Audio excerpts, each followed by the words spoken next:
Hello. So I'm the fourth presentation of the day, and it is very appropriate that I come after Dr. Kushalappa and Dr. Vasudev. Both are my seniors in college, so it's good that I follow them. Okay. See, the topic of our symposium is building resilient riverine ecosystems. It is our submission here today that to build resilience, you need participative monitoring and evaluation. Without that, you cannot build a resilient ecosystem. Okay? And when I say we, who we are a startup called Krishi Hrudya. Three of us co-founders are all practicing farmers. We have a lot of passion for technology, also some competence in technology. So we are farmers who are interested in technology. Apart from that, I have been a part of Project Common Sense. Common Sense stands for community-based management of sensor networks for rural areas. So it's an acronym for that. It was a joint project between Indian Institute of Science, Bangalore, and EPF Lausanne, Switzerland. So my farm was the research station in which the project ran for 16 years. So I was implementing the project. So I do have prior experience in sensors and how they can be deployed for the rural regions. So we are inspired by this project. A lot of what we are doing today as a startup is based on learnings from this project. Is the screen visible to you?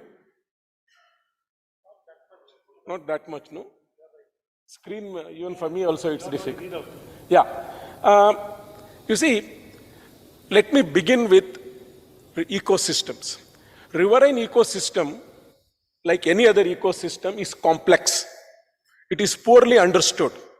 And there are multiple stakeholders in this. So, when something is poorly understood, you don't get a blueprint how to manage it. You know, like a house construction, you get a blueprint. This is how you construct the house. Something like that is not possible as a solution for an ecosystem. So what is the way ahead? How do you manage this complex ecosystem? The best option that is scientifically agreed world over is you make incremental changes. You plan, you implement, and then you monitor and evaluate the impact of the changes. Okay? And based on that evaluation, you replan. And then you iterate. So this iterative incremental improvement is the only way to deal with complex ecosystems. Now, this is the worldwide accepted scientific practice. Now, here you see it becomes extremely critical to monitor and evaluate. This was the most difficult part in ecosystem management. You know, when we were doing the project 10 years ago in the Common Sense, it was impossible for us to monitor and evaluate because the technology has not developed. Recently, there are emerging technologies which have made sensor-based monitoring possible. Okay. Now, today, the sensors are, you can monitor in real time or near real time. The monitoring is accurate. It is affordable. You can afford the cost. And it is automated. And you can also integrate it with several other data sources. You know, so integration of data is extremely important. So it is possible to integrate. Now, this is already what is possible today compared to 10 years ago. Since this is all emerging technology, in the next 5 years, this will only become more and more possible. This will only become better and cheaper. And that is why we advocate that for building resilience, you need to do participative monitoring. Why do I stress participative monitoring? We would want stakeholders of the ecosystem, those who are impacted by the ecosystem, to be involved in monitoring. Only then it will be honest and transparent, and it is efficient and it is sustainable. If I have a stake in the groundwater that the stream is recharging, then if I have to monitor the stream, I will, as a farmer, monitor the stream very meticulously because that recharges my borewell, isn't it? So this is the kind of participative monitoring that we are talking about. And that is possible using sensors today. And that is what I would like to place before you. So let me take it with a live example, and we are working with Vyakti Vikasa Kendra Center of Art of Living on this example. You see, in the riverine ecosystem, the smallest unit perhaps is the watershed. Okay, and here we have taken one watershed, Garani Halla, in the Vedavati riverine ecosystem. Garani Halla is a very dry area, 43 centimeters annual rainfall, 100 years average, with 17 centimeters standard deviation. You can see variability is very high. It is a very poor soil, doesn't hold much water. And again, if you look at Garani Halla watershed as an ecosystem, it has an interaction with the larger ecosystem. I have just listed here. For example, you can think of stream flows, groundwater, nutrients, farming systems, pest and pathogen populations. So there is a lot of interaction between the watershed and the larger ecosystem. Okay. Apart from that, there are also government-induced developments. For example, now this entire region, they are going to bring the upper Bhadra water and recharge the irrigation tanks. Now this one project will completely change the dynamics of that area, because now irrigation tanks are getting recharged. So we also need to consider that interaction in our monitoring and evaluation. So these are the parameters that we need to monitor, not just natural, including development activity has to be considered. Now, in all these interactions in the watershed, the most critical thing is water. Okay, water is central to everything that we do. Particularly in this semi-arid region, it is groundwater.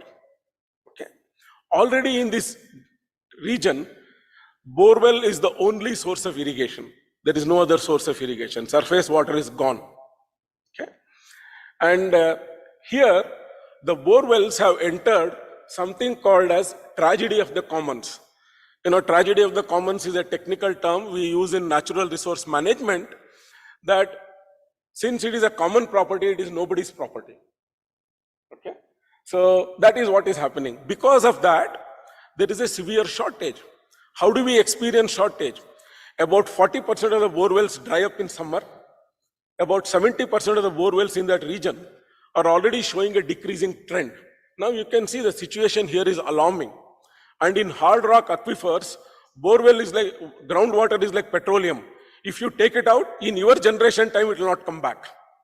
Definitely not in your generation time. So that is actually mining groundwater. And in this hard rock aquifers, which this is a part of, what we need to manage groundwater, which is a critical resource, is you need data.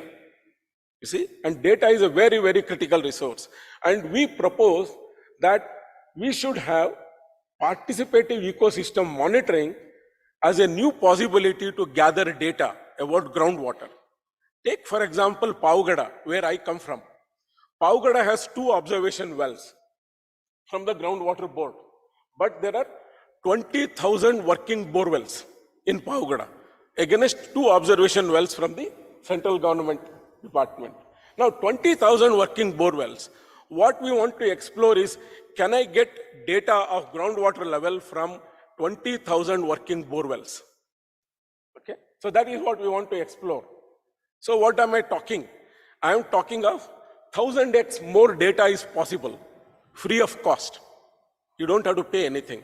If we are able to do participatory monitoring, this is what is possible. Now we want to examine whether this is possible. So if I want to get data from working borewells, which are private borewells, or sometimes it is drinking water borewells of the panchayat, what is it that we need to do? See, if they can install a real-time water level monitoring device by 10% of them, out of 20,000, 10%, you get data from 2,000, real-time live data. That is what is possible. Now, the biggest trick in participative monitoring is, why will the farmer give you data? Isn't it? Why will he give you data? Isn't it? So, what we have tried to resolve it by saying, he will give you data because the data benefits him. Okay? So the data gathering, he is not doing it to give it to government or anybody. The data gathering is able to derive a benefit for the farmer. So he does it in his own self-interest. And this is something we have already done in the field. Now, what do borewell owners get by installing this device? Okay, they will stop motor burnouts. For any farmer, borewell owner, burnout of the motor is the biggest issue. So we can ensure that if he installs this device, his motor will never be burnt out. And even if it burns out, he will be eligible either for insurance or replacement warranty. Okay. Now, farmers are very happy with it if you are able to ensure that. Second, there is also a high chance of increasing the yield from the borewell. High chance, I don't say guarantee. So most of the farmers do not optimize their motor and pump for the borewell requirement. So we are able to optimize the pump and increase the yield. Wherever possible in certain geomorphology, it is also possible to do direct recharge and increase the borewell water. Even that becomes possible by installing this device. So what we propose is farmer installs this water level monitoring devices in the borewell owners install it for their own benefit, and the data becomes available to us. And now, using this data, what we can do? Okay, so this is a win-win formula we are trying to bring out. I don't need to elaborate on what we can do if we can get such elaborate data from the working borewells. I mean, there are experts in the audience who know better than me what they can do with the data. What we can do with the data is it will give us valuable clues as to which is the best recharge option, where to locate it, where to site it. It will also tell us a lot about aquifer dynamics with seasons. So there is a lot that they can do. So this is the kind of benefit that we want to visualize by participative monitoring. I just used borewell water level monitoring as one example. So now, what we have tried to create is the borewell starters, the device. We have created a digital platform for ecosystem monitoring. This digital platform creates a mesh network. Okay, so this one device, which we have put it in the borewell starter, can communicate with any IoT device in a radius of 10 kilometers. 10 kilometer radius. 10 kilometer radius is a lot of area. It is 300 square kilometers. Okay, almost 1/4 of a taluk. So one device can wirelessly link with any other device, and it can link up to 1,000 devices. Okay, 1,000 IoT devices it can link. It is plug and play. Okay, sorry. It is plug and play. Okay. And now, why did we choose borewell starter as a way to penetrate this? There are many borewells and everybody needs a starter. So we thought this is the easiest way to install our digital platform as a borewell starter. Okay. So the borewell starter is there. It will serve the purpose for him. It will also give benefits to the borewell owner.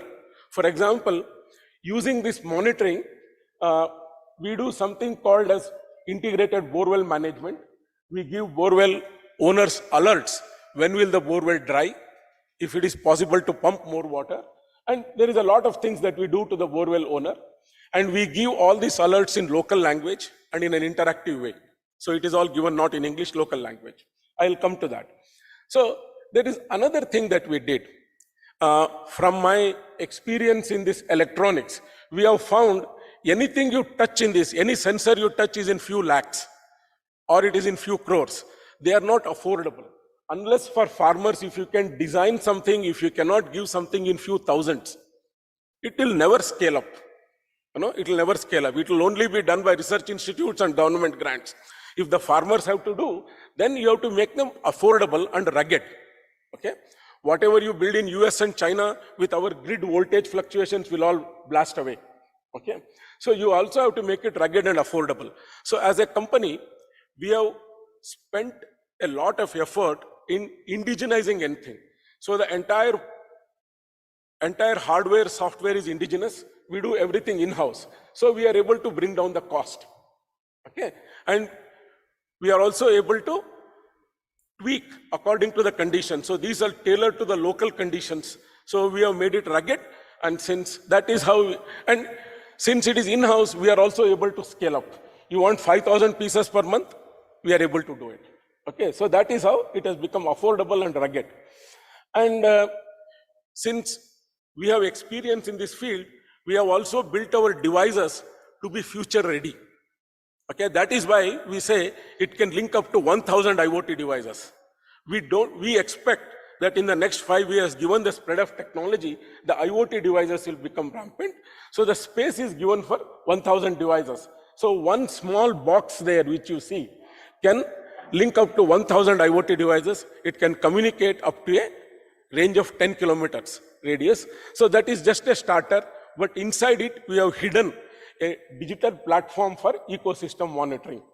So that is hidden, which the farmer will install and we can benefit from it. So these are the installations that are already done. We have over 600 installations all over South India. We have in the 4 states, and all of them are working. You can see on the middle screen, the data is coming to the mobile app. So we have built, we have 3 things. We have field installations of these starters, which are actually digital platforms and gateway to the cloud. So these are available. And then we have our server, which we maintain, which processes and analyzes the data. And to the farmer, this is what the farmer has. The farmer has a mobile app as an interface. So he has this interface, and we have created one super app for everything. All the services we do are in one super app. They are available in local languages. Okay, Kannada, definitely it is available. We are doing the other languages. So they are available in English and also in local languages. You can see this app gives many features. I'll come back to it a little later. So this is what the farmer has. I want you to focus on the data that the farmer is able to get. Okay. For example, the first graph is the water level in the borewell. So this water level is real-time water level in the borewell. Our update frequency is 7 seconds. Every 7 seconds we get a data. Of course, we don't give farmers. We give usually for 1 hour or whatever time he desires. So he can set the update frequency, but our ability is to update every 7 seconds. And that is the water level in the borewell. The second graph is the water output. What is the yield? Again, here we can give you yield every 7 seconds. The x-axis, the time frame, can be set by the farmer. Depending on whatever interval you want, you can give. So the amount of discharge from the borewell is given. The third one is power. That is not required for the farmer. We use it for monitoring the health of the borewell motor.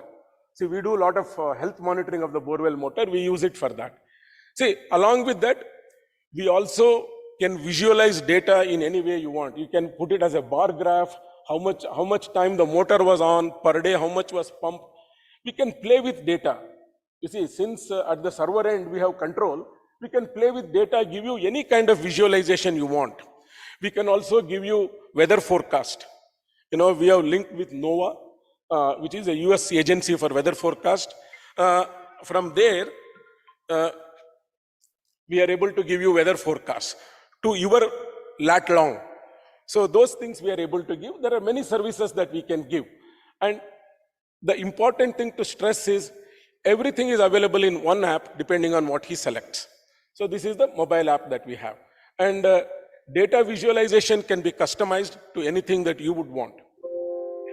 And now, for us, this participative ecosystem monitoring, we see it as a way ahead. And there are many things that we have done. I just showed you borewell water level monitoring as one example. There are other kinds of things that we have already done. We have done multi-depth soil moisture probes. Multi-depth is you can go up to 6 feet. Our limit is 6 feet. We can't go beyond 6 feet. We can't go beyond 6 feet. Then we also have observation wells water level monitoring. This was a requirement from Art of Living. Observation wells do not have power.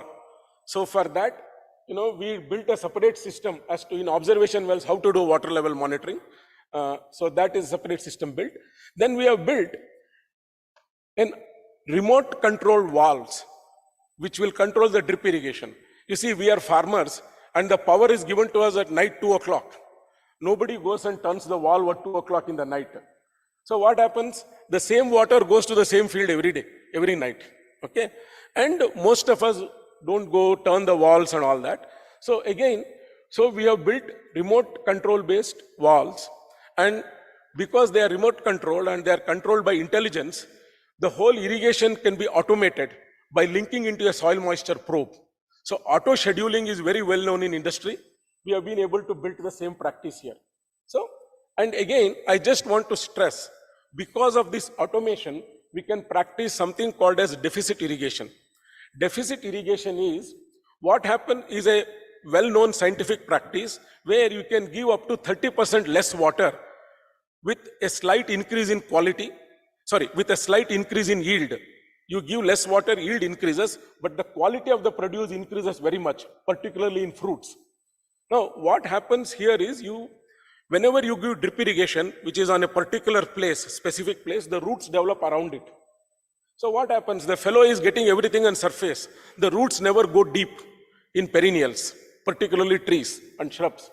So all the roots are on the surface. It's okay. The roots which absorb the moisture, water, also take the nutrients. So you never get nutrients from the deeper layers. There are a lot of nutrients in the deeper layers. So one of the things agronomists, scientists have done is to give some stress, moisture stress, a mild stress, which forces the tree or the perennial to send the roots to the deeper layers. Thereby, it is able to access water, but also access nutrients. So in a drip irrigation, you have to train the roots to go deep. Otherwise, they are happy staying on the surface. What they will lose out is they will lose out on the nutrients. And also, if you give deficit irrigation, lot of soil-borne diseases, particularly fungi, gets reduced. Okay, so there are many ways. And fruit quality, if you have a slight stress, the TDS improves, total TSS improves, total soluble sugars improve, so the fruits are more sweet. That is why to make fruits more sweet, you give a stress. So all these are delicate operations which we can do if you have good control over rate of application. Okay, and that is why deficit irrigation is a very interesting thing that is possible, and that can save a lot of water without any negative impact on the yield and a positive impact on the quality of the produce. So deficit irrigation becomes possible with this automation. We can also do stream flow measurements.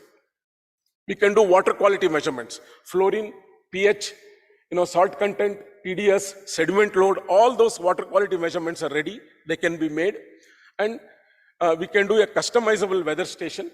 And we have also done a VFD drive. In the industry, nobody uses starters for motor. Industry, everybody uses a variable frequency drive. We have made the industry best practice to come to agriculture. Okay, this is nothing new. It is just that we have made it cheaper and better. So that is the industry practice.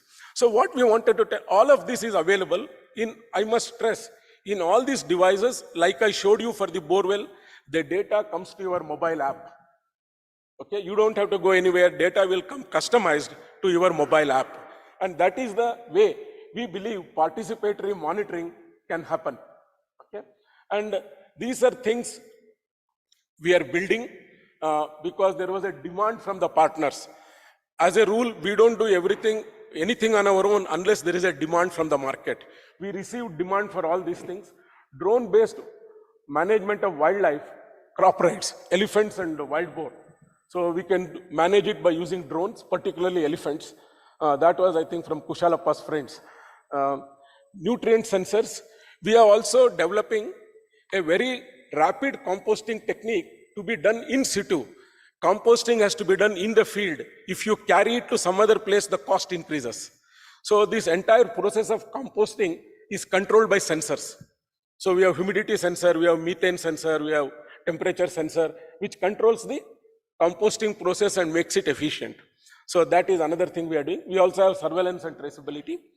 There is the last one that I want to stress before I finish. You see, like Dr. Kushalappa mentioned, today there is a lot of interest in eco-service. whether there is carbon credit, whether there is organic farming, or whether it is sustainability.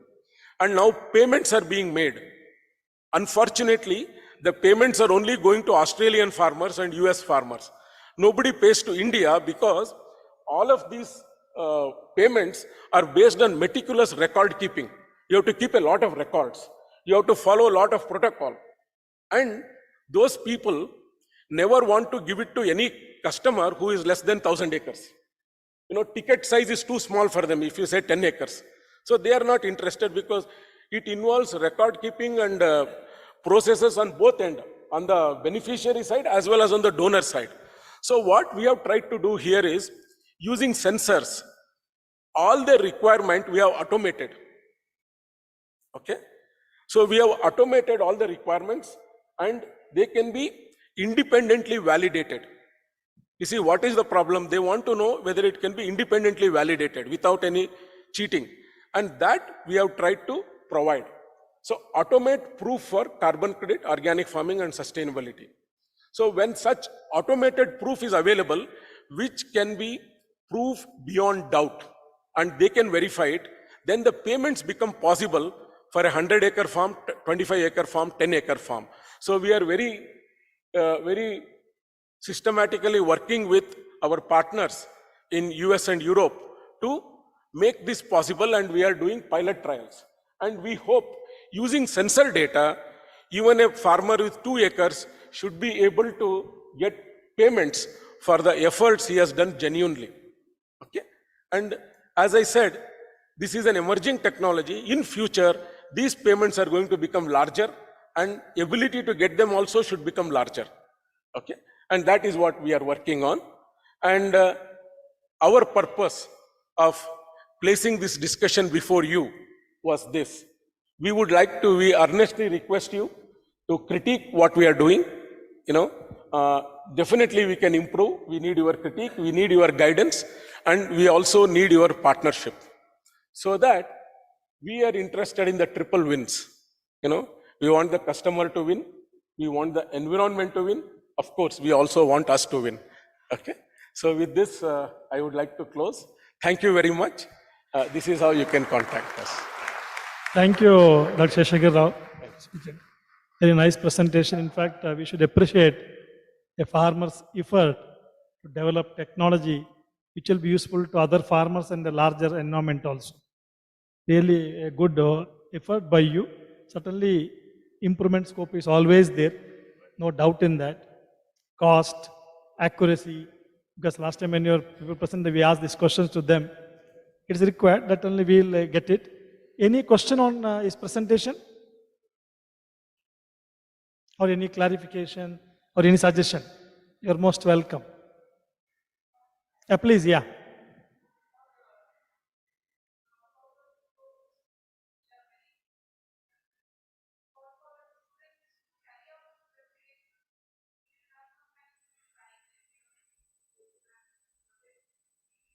Probes, sir. No, this is very cheap. That's what we told. His probes are cheaper. For example, a soil moisture. For example, let me tell you the difference. A soil moisture probe from Decagon or Watermark, which are the global companies, is about $100. Now we can give it to you for $10. Okay? So that is what we are saying. Only what I suggested him is you have to make quality results. Probe is very good. In fact, you can get one and test also. Yeah, please keep in touch with him. He will be also very happy to supply to you. Correct, no, sir? Correct. We will be happy to give you. Yeah. Okay, certainly. You can. Yeah, please, yeah, Sheshagir. No problem.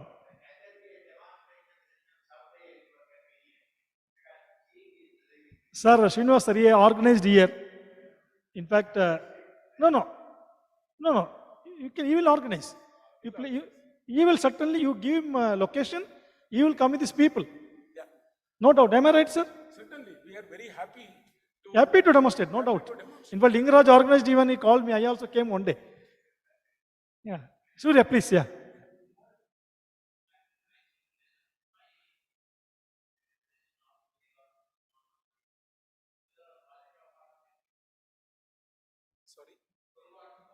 No, yes, he is having plan. He's already working on that. So groundwater quality, definitely we can do. Right now we can do fluorine, we can do pH, we can do TDS. If you want anything else, you tell us. We will see how it is No, you will be looking for WHO standards. WHO. No, I know what he is looking for. No. You know, BIS standard is there, WHO is there, because there are about 15 parameters minimum. Yes, Surya, you're right. No, Surya, this suggestion you have given to him earlier, and he is now working on that. right. So we will be very happy to discuss with you offline, and you can give us the. Srinivas, Banili. Come back to you. We will come back to you. I on think the- now time is up. We will conclude the session. Thanks to all the audience for patiently listening. That is most important. Big hands to yourself, please. That's most important. Uday, you have to wait. Then big thanks to Kushala Prasad, Shashagiri, and Srinivas and Vasdev, who made a mystic presentation of a mystic place. Very nice. And now I request Subhash Chandra to conclude some points.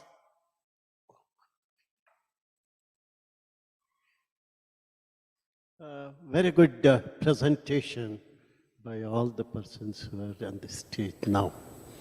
And a few points I wanted to ask, and then I was not allowed by Dr. Ganesh Raj. You see, particularly for Dr. Sheshagiri Rao, my question is, how do you distinguish the piezometric water level than the water table condition, that the aquifer water level, what you can look into? Piezometric level is something, you see, you strike water at about 200-meter depth. And the water table, because of the hydrostatic pressure, it comes on to say 30 meter, 20 meter like that. And it is not a water table unconfined condition. This is the basic point where I wanted to request you for. And if your efforts can give full data about it, I think it will be a very good contribution, sir. And with regard to Dr. Kushalappa, sir, the thing is, the texture of the soil, I think it plays a very major role.